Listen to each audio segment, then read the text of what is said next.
A father walked onto the America's Got Talent stage and confessed why he stayed silent for years. Simon Cowell had to stand up from the judge's desk and walk to the stage because that secret changed everything. The lights were bright. The audience was buzzing with anticipation. Another Tuesday night taping of America's Got Talent. Another parade of singers, dancers, comedians hoping for their moment in the spotlight.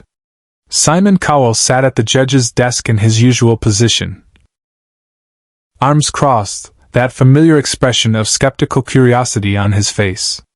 Beside him, Howie Mandel was chatting with Heidi Klum. Sofia Vergara was reviewing notes. Everything was routine. Host Terry Crews walked to center stage with his trademark energy. "All right, let's welcome our next act." A man walked out from backstage. Middle-aged, maybe late 40s. Dark jeans. Plain button-down shirt. Nothing flashy. Nothing that screamed performer. He looked nervous, his hands trembling slightly as he approached the microphone stand at center stage. The audience applauded politely. Standard welcome. Nothing unusual yet. Terry greeted him with a smile. "Welcome to America's Got Talent. What's your name and where are you from?" "My name is Michael Harrison," the man said, his voice quiet, hesitant. "I'm from Portland, Oregon." "Great to have you here, Michael. And what will you be doing for us today?" Michael looked down at the microphone, then out at the audience, then at the judge's table. His jaw trembled.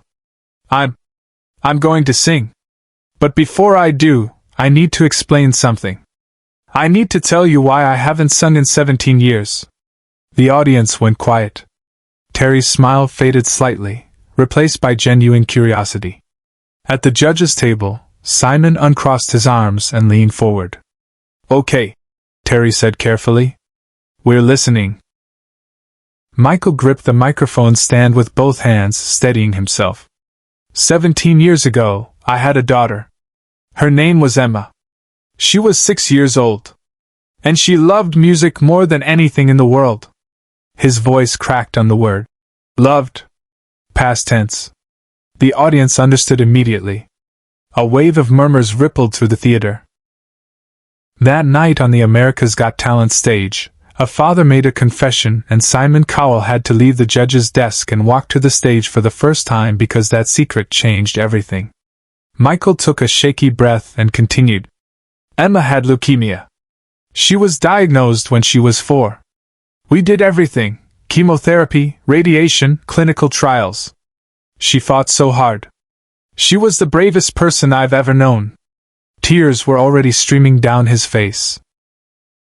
In the audience, people were reaching for tissues. At the judge's table, Heidi's hand had moved to cover her mouth. Howie's eyes were glistening. Sophia was visibly crying. Simon sat completely still, his expression unreadable, but his eyes locked on Michael with laser focus. I used to sing to her, Michael said, his voice barely above a whisper but the microphone catching every word. Every night before bed. Her favorite song was Somewhere Over the Rainbow. She'd asked me to sing it 3, 4, sometimes 5 times before she'd fall asleep. Even when she was in the hospital, even when she was so sick she could barely keep her eyes open, she'd asked me to sing. He stopped, composing himself. The entire theater was silent. Not the manufactured TV silence. Real, breathless silence. The last night of her life, I sang to her for 4 hours straight. Just that song, over and over. She held my hand and listened. And when she took her last breath, I was in the middle of the second verse. The audience gasped. Several people were openly sobbing now. Terry Crews had tears running down his face. At the judges' table, all 4 judges were crying, even Simon, whose jaw was clenched tight, fighting to maintain composure. I made a promise that night. Michael continued. I told myself I would never sing again. Because singing was something I did for Emma. It was ours. And without her, I couldn't. For 17 years, I haven't sung a single note. Not in the car. Not in the shower. Not even humming. Complete silence. He looked directly at Simon. But 3 months ago, I had a dream. Emma came to me. I know that sounds crazy, but it felt so real. And she told me I was wrong. She said the music wasn't supposed to die with her. She said I needed to sing again. Not for me. For her. To show people that even after the worst loss imaginable, beauty can still exist. Simon stopped the show. No one knew what was happening. Simon Cowell stood up. Not the casual standing he sometimes did during performances. This was deliberate, purposeful. He pushed his chair back, stepped out from behind the judge's desk, and started walking toward the stage. The audience gasped. The other judges looked at each other, confused. In 15 seasons of America's Got Talent, Simon had never interrupted an audition before it started. Never. Terry Crews stepped back, unsure what to do. The producers in the control room were frantically talking into headsets. Cameras scrambled to follow Simon as he walked across the studio floor. Michael stood at the microphone, frozen, watching Simon approach. His eyes were wide with uncertainty. Had he said something wrong? Was Simon about to tell him to leave? Simon reached the stage and climbed the 3 steps up to the platform. He walked directly to Michael, stopping just a few feet away. "Michael," Simon said, his voice rough with emotion. "I need to ask you something before you sing." "Okay," Michael whispered. "Why now? Why after 17 years are you here? Why tonight?" Michael's face crumpled. Fresh tears spilled down his cheeks. "Because I have a son. He's 8 years old. His name is Daniel. And last week, he asked me why I never sing. He said his friend's dad sings all the time, and he wanted to know why I didn't." Simon nodded slowly, understanding. "I realized," Michael continued, "that I was teaching him the wrong lesson. I was teaching him that when you lose something precious, you lock away everything connected to it. But Emma wouldn't have wanted that. She would have wanted me to keep singing. To show Daniel that love doesn't end with death. That music is stronger than grief." Subscribe and leave a comment, because the most powerful part of this performance is still ahead. To understand what happened next, you need to understand something about Simon Cowell that most people don't know. Simon had a younger brother named Nicholas who died in a motorcycle accident in 1988. Nicholas was 23 years old. He loved motorcycles the way Emma loved music, with pure, uncomplicated joy. After the accident, Simon's father made a decision. He would never ride a motorcycle again. Never even look at one. Simon watched his father lock away that part of his life. Watched him avoid certain roads because they passed motorcycle shops. Watched him change the channel whenever motorcycles appeared on television. Watched him build a wall around his grief and never let anyone through. For 30 years Simon had carried that observation. Had understood, on some level, that his father's choice, while born from unbearable pain, had also meant living half a life. Choosing silence over memory. Choosing protection over honoring what was lost. And now, standing on the America's Got Talent stage in front of this broken father who had chosen the same path for 17 years, Simon Cowell saw his own family's grief reflected back at him. "Michael," Simon said quietly, "I'm going to tell you something I've never said on this show. My brother died when I was 28 years old. And I watched my father do exactly what you did. He locked away everything that reminded him of Nicholas. He chose silence. And I think it killed something in him.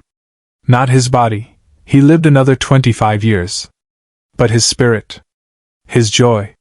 He never recovered because he never allowed himself to remember without pain." The audience was completely silent. The cameras stayed locked on Simon and Michael. The control room had stopped shouting. Everyone understood they were witnessing something beyond television. "You're here," Simon continued, "because you're choosing differently. You're choosing to honor Emma by bringing the music back. And that," his voice cracked, "that's the bravest thing I've ever seen on this stage." Michael was sobbing now. Simon reached forward and gripped his shoulder. "Sing for your daughter," Sing for your son. Show him what courage looks like. Simon walked back to the judges' table, his hand briefly covering his eyes as he sat down. The audience erupted in applause. Not the excited applause of entertainment, but the reverent applause of people witnessing something sacred. Terry Crews stepped forward, his own face wet with tears. "Michael, whenever you're ready." Michael nodded. He closed his eyes, took a deep breath, and began to sing. "Somewhere over the rainbow, way up high." His voice was rough at first, rusty from 17 years of silence. But it was beautiful. Raw and honest and filled with every ounce of love a father could carry for a daughter he'd lost. The audience was crying. The judges were crying. The cameras captured every moment. Michael's face as he sang the song he'd sung to Emma thousands of times, the tears streaming down his cheeks, his hands gripping the microphone like it was the only thing keeping him upright. When he reached the second verse, the verse he'd been singing when Emma took her last breath, his voice broke. He stopped singing for a moment, overcome. The audience held its breath. And then, from somewhere in the back of the theater, a voice joined his. A woman in the audience, singing the words Michael couldn't get out. Then another voice. Then another. Within seconds, 300 strangers were singing "Somewhere Over the Rainbow" with a grieving father on the America's Got Talent stage. Michael opened his eyes, looking out at the sea of people singing with him, for him, holding him up when he couldn't hold himself. He smiled through his tears and joined back in, his voice stronger now, supported by this unexpected choir of compassion. Backstage, producers were begging him to continue, but he didn't. When the song ended, the silence lasted exactly 3 seconds. Then the entire theater exploded. Standing ovation. Thunderous applause. People screaming, crying, clapping until their hands hurt. At the judges' table, all 4 judges were on their feet. Howie was applauding with tears running down his face. Heidi was openly sobbing. Sophia had her hands pressed to her heart. And Simon Cowell, the judge known for harsh critiques and cutting comments, was standing with his hand hovering over the golden buzzer. But what happened next, no one in the theater, or watching at home, could ever forget. Simon didn't just hit the golden buzzer. He slammed his entire hand down on it with such force that the sound echoed through the theater. Golden confetti exploded across the stage. The crowd went wild. But Simon wasn't done. He climbed back onto the stage, for the second time in one audition, something that had never happened before. He walked straight to Michael, who had fallen to his knees under the cascade of gold, and pulled him up into an embrace. The cameras captured it all. Simon Cowell, holding a stranger while he sobbed, whispering something the microphones couldn't quite catch, both men crying on stage while golden confetti fell around them like rain. Later, in interviews, Michael would reveal what Simon whispered. "You just taught your son the most important lesson of his life. Emma would be so proud." After the show, Simon called Michael aside. He pulled a small notebook from his jacket pocket, the same notebook he used to write notes during auditions. "Michael, I want you to have this," Simon said, tearing out a page and handing it to him. Michael looked down.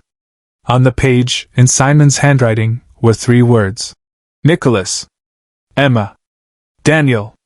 Never forget," Simon said quietly, "that the people we lose would want us to keep living. Keep singing. Keep teaching the next generation that love is stronger than grief." Michael clutched the paper to his chest. "Thank you." 3 months later, Michael performed in the AGT finals. His 8-year-old son Daniel stood in the front row, singing along to every word. Michael dedicated the performance to Emma, and when he finished, Daniel ran onto the stage and hugged his father while the audience roared. Share and subscribe, so this story will never be forgotten. Simon kept a photograph from that night in his dressing room, Michael on his knees in golden confetti, singing through tears. Beneath it, a small plaque reads, "The day's silence became song again." That audition changed how Simon judges every act that follows. When you see him fighting for someone who's broken, remember this night. Remember that sometimes the bravest performance isn't perfect. It's just showing up after 17 years of silence.